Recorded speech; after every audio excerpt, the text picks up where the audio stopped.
Howdy, Ags. AP from the tailgate, home of Aggie Football. Got Sambo here with me. What's up, Speedy? What's up, man? Good morning. Today's episode brought to you by Frida Homes, building Aggie dreams. FridaHomes.com. Go visit them on the website. Check out their products and different things. Awesome home builders. Don't forget, emails at agstailgate@gmail.com. More importantly, go onto the YouTube channel, subscribe, get us some commentary on there if you want to get on the show. We'll have those comments posted next week. All right. All right, Aggies coming into this game. They got Florida this week at Kyle Field, 11 a.m. kickoff time. Aggies come into the game at 3-5, 1-4 in conference. Florida's at 4-4, 1-4 in conference. Their biggest game, probably their best game, was opening weekend against Utah, where they got a win. Shortly after that, they played Tennessee pretty tight, 33-38, but they've had a couple losses in a row to LSU and Georgia. Obviously, those aren't exactly bad losses, but it also seems like they're starting to have a little bit of turnover with their program. Some of the players that aren't really buying in are starting to get out of the way. Napier might be building a little something with that. Of course, one of the guys that they lost is the defensive end, and Cox is, one of the better pressure guys, so maybe it'll hurt them in the short run. Sam, just as an opening thought, for Aggie program purposes, what does this game mean? Well, we got to win this one, right? We got to win 3 of the next 4. It's a big game. We've got to produce. Yeah, and I think the thing that you said right there, bowl eligibility, right? I think the toughest team we face going forward is LSU. So we're probably looking to need to win games this week, next week against Auburn, and then obviously the UMass game should be a win, right? But this is a big one. This is a big one. Let's start off talking a little bit about what this Florida defense is going to do and some of the things that they're going to bring against our Aggie offense, right? So look, this is actually probably about as good a setup as we can get for our offense coming off of their best performance this past week, right?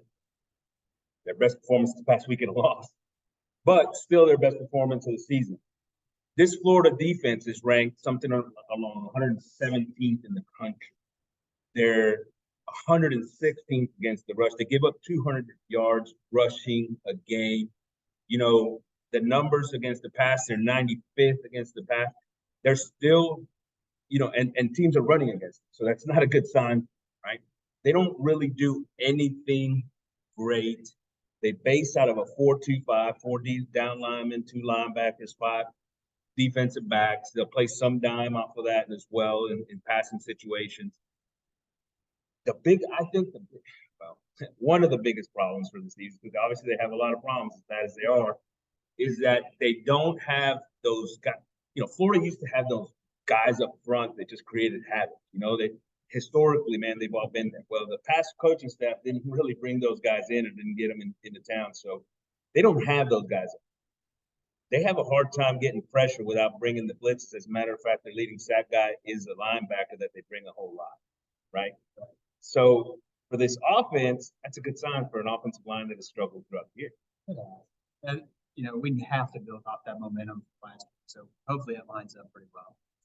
Look, and a lot like the Aggie defense, 22, one of their safeties is their leading tackler, right? So they've got a lot of plays that are getting up into the secondary, running plays, pass play, everything, right? Their best run stopper is probably 51 Miller. He's a in-the-box type of guy, right? Their other linebacker, number 2, Bernie, is their leading sack guy. He's also leads the team in interceptions for 2. So he's a decent athlete, and they bring him alive. They use him in different situations. I guess all that to say is, a lot like the A&M defense, those linebackers are going to have a big impact on the game on Saturday, right? I'll say this for the Florida defense to be successful, they're going to have to do some things to try to bring pressure. Now, I wonder whether their thought process is this offensive line for A&M is not very good. Maybe we try to get pressure with 4. Okay, that's a good point. And if you were them, is that what you would do? If I was them, that's how I would start. And be ready to start then bringing some blitzes with those linebackers. Because we struggle at picking up things in, whenever they're twisting and turning and doing all kinds of stuff like that. So, all right, so let's turn it to the offense. And on the offensive side for A&M, as we attack this defense, hopefully the first thing I think that we want to see is that the offensive line, especially because of the opponent, has a much better day this week. Also, hopefully, another week of consistency with the same 5 guys starting. Well, they should have. If not, then we need to really go back to the drawing. And that's the whole thing, right? For Adazio, the O-line coach, I think today is a big, or Saturday is going to be a big day. Sam, before we finish up here with some of the office, can't see it real good, but the show today coming from Costa Rica, got a little beach and jungle in the background. Pretty nice. Beautiful. Pretty nice.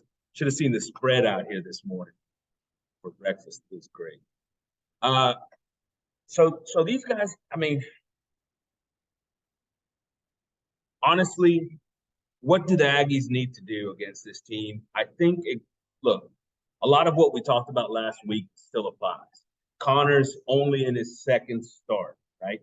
He's in his second start. I think you have to have a very strong script to start the game off.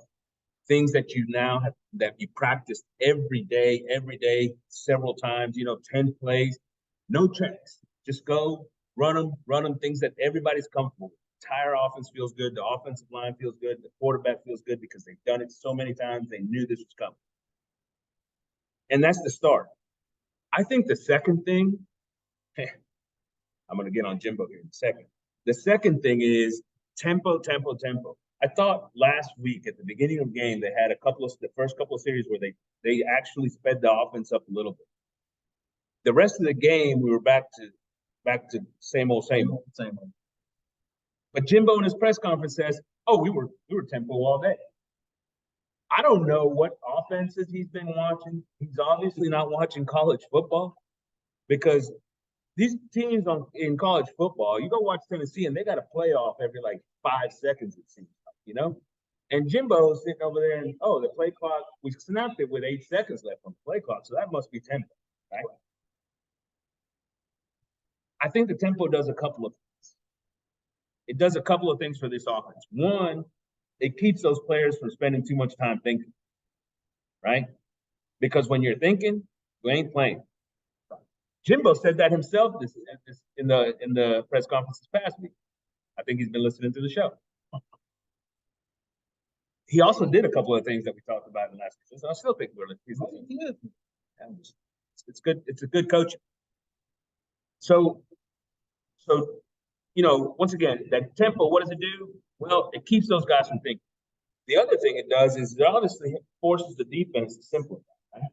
Because they don't have a whole lot of time to adjust and do the different things. And with the players that we have, and here's the key for this tempo, with the players that we have on offensive skill positions, if Green is back at tight end, I know he got dinged up last week, but even with Max Wright, and the players, in the backfield, because we can use A-chain, split them out some, and you can get into 2-back sets with Moss as well, and leave him in the backfield type of thing. You can do a bunch of different formations with the same personnel without changing guys on the field by using some of these big-time athletes, especially the tight ends back position. To me, that's going to be the number one key. How much can he continue to try to speed it up? It's not going to be NASCAR out there, because that's not what they're used to. That's not what he's used to. He loves seeing the play sheet and looking through his book on the sideline, right? But at the same time, I think speed it up from where it has been, make it easier, make it simpler. Simplify it and faster. Yeah, absolutely. That's what recruiting is, right? Recruiting, getting the best athletes is so that you don't have to make shit all complex. Those folks over at Duke with smart kids have to go make things complex. Right? if you play at Stanford, you got a very thick playbook, you know. those guys, got to make things complicated. When you recruit the #1 class in the country and top 10 for the last 4 years, you simplify and let them play. You've got talent. Yeah. Let their athleticism show. Let that shit make plays. Like that touchdown catch by Stewart last week, right? That's not. Was it a good throw? Yeah. Was it a great play? No. It wasn't a great play design. It was, it was a great play by the two players. You know what I mean? And so that's what you have to do. You got to let them play. The other thing, as we look at some of the things that Florida does, I think they're also susceptible to some of the quarterback run. I don't know that he'll do that with Connor necessarily because he doesn't really want to get him hurt, hit a bunch, whatever. He doesn't run the quarterback a lot anyway, design run anyway. But it does give Connor an opportunity to get loose at times whenever there's things break down, right? Like quick read, see a hole, get out of there and go, right? Go get you 5, 6, 7 yards and slide, go to the next play. Just wonder what he's going to do in his first couple of starts. Is he going to do that? Last week, you could tell he was still getting comfortable in the pocket. There was a couple of times when he saw it just a little bit and he tripped over a guy or, the line. He's going to continue to get more comfortable, I think, the more playing time he gets. And some of those are going to turn into plays. Maybe this week's the first week we see some of that, right? I'll tell you the other thing that I saw watching tape in Florida. I think you can really exploit the backside of the backfield pass. Get the ball to A-chain, wheel routes, flat routes, different things. Because I think their linebackers sort of get lost in coverage. Not to mention they like to bring them on the pressure, right? We talked about the fact that one of them is their leading sack with 4. They don't get a ton of pressure. So I think that's another area to exploit as well. And then just, like I said, keep it simple, man. Keep it simple, let the athletes play. As far as everything else, I mean, we've talked about it over and over again since the beginning of the season, right? Boot him a little bit, get him out from behind the offensive line, let him get in. And those boots are usually easy reads on one side of the field.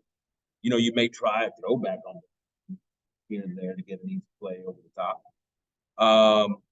And maybe throw in a double move. I'd love to see a double move. They play a ton of man coverage. If you can get one of those top-notch receivers, yeah, you know what I mean? Yeah, hit a big play. Yeah, and we'll see. I mean, it all remains to be seen. Jimbo seems to, I don't know, keep to his gun. So we'll see. We'll see if he makes some of those adjustments. For the Florida offense, Sam,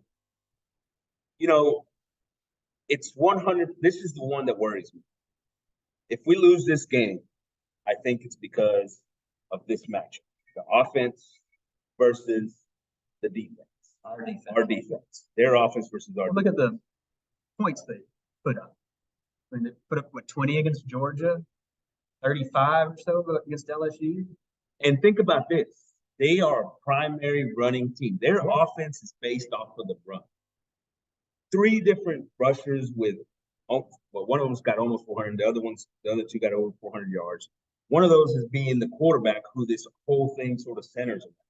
He's not a great, accurate thrower. If he sits in there, tries to dink and dunk you, and you get him in passing situations, he's not going to beat you. He's not going to be that guy. But his athleticism, he's a big dude. He can run. He will truck some folks. He ain't afraid to take a hit. And here's the other part. The 2 backs really complement each other well. One of them's a sort of a bigger downhill kind of guy. Etienne, brothers in the league, right? He used to play for Clemson. He's a freshman. He's explosive. He returns kicks for them as well. The guy can do some things. And so they complement each other well in that running game. Based out of zone, inside, outside zone stuff. That has been the Achilles heel for this defense the last all season long. App State last week, it's been the Achilles heel. In large part because Durkin wants to play a 3-man line or a four down lineman with 1 linebacker. Like he doesn't want to focus in the attention to stop the run. Against this Florida team, that struggles just throwing the football in regular situations, there's no reason not to load up the box, right? So I just hope. Because I think this is a big game for this team. I hope DJ comes out and has 2 linebackers in the game, 4 down line. Hell, play 5 down line. You know what I mean? Let those safeties walk up into the box. Man your guys out on the outside. Now they've got their two leading receivers are big guys and stuff, so you know you're gonna have to match up some. But you know that's what we do. We play on the outside. We play pretty good. You have to stop the run from down. And the second thing, you ask me, is on passing downs. You have to bring pressure. And the reason I say that is their offensive line's not bad. They do a pretty good job of run blocking, actually, especially in that zone. That's all they do. Zone, and they've gotten good at it. They stay on their blocks, those types of things. Even in the pass block, if it's just picking up their man, they do a pretty good job of picking up and staying. Where they have some struggles is when you bring guys and do maybe like a couple of twists here and there, because they may lose that linebacker. They may, you know, and so that's where they get pressure sometimes. The other place they get pressure is because Richardson will hold the ball sometimes, right? But, you know, he only completes 55% of his passes. And if you watch those games, he misses receivers a bunch.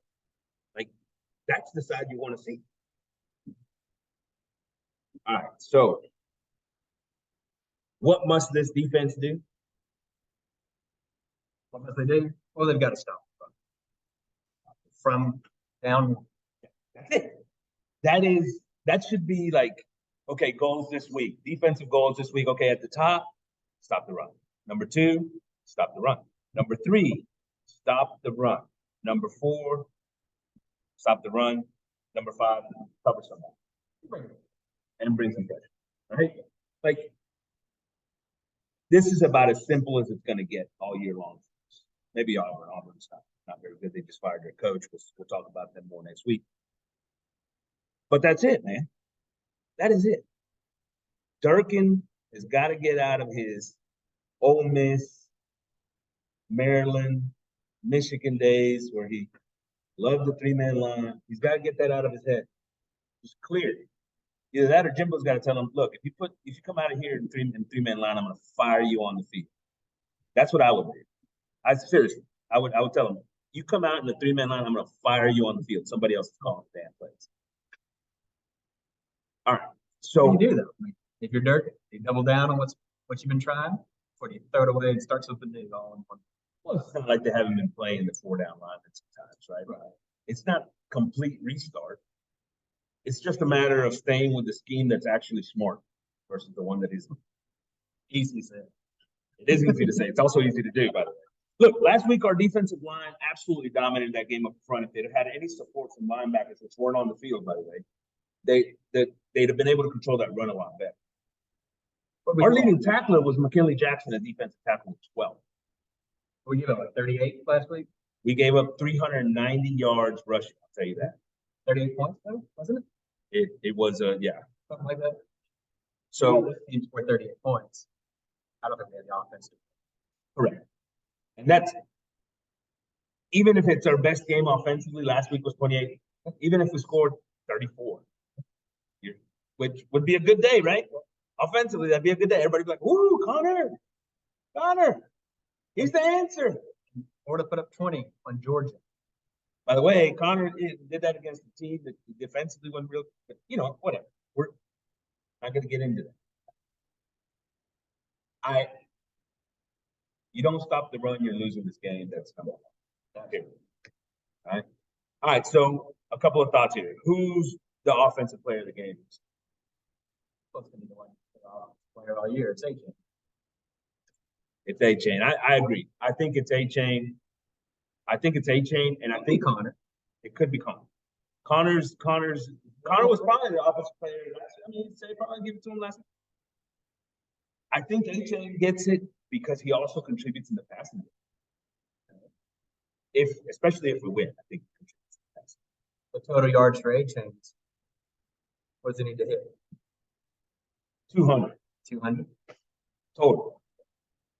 Yeah, and I wouldn't be surprised if we did that.